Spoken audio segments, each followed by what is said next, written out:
নমস্কার বন্ধুরা, আরেকটি মিনি ব্লগে আপনাদের সবাইকে স্বাগত জানাই। এই ভিডিওটা হচ্ছে পেট পুজোর ভিডিও। আগের ব্লগে বলেছিলাম স্প্ল্যানেটে গিয়ে আগেই পেট পুজোটা সেরে নিয়েছিলাম। তার জন্য সোজা আমরা চলে গেলাম ডেকার্স লেনে।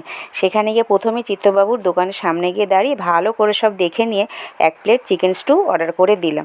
ছেলে মেয়ে বললো ওরা অন্য কিছু খাবে, কিন্তু মায়ের মন সেটা কি আর মানে বলুন তো বন্ধুরা। তাই প্রথমেই ছেলেকে খাইয়ে দিয়ে আমি 1 কামড় খেয়ে নিয়ে মেয়েকেও কিছুটা খাইয়ে দিলাম।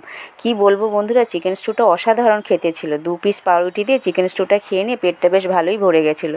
তারপর কিছুটা গিয়েই অরুণদার দোকান। অরুণদা তো এখন খুব ফেমাস, আপনারা তো সবাই জানেন। তাই ওনার দোকান থেকে খিচুড়ির 2টো থালি নিয়ে নিলাম। ওনার দোকানের বেগুন সুন্দরী রেসিপিটা আমি বাড়িতে একবার বানিয়েছিলাম, সেটা ওনাকে বলতে উনি খুব খুশি হয়ে আমাকে ধন্যবাদ জানালো।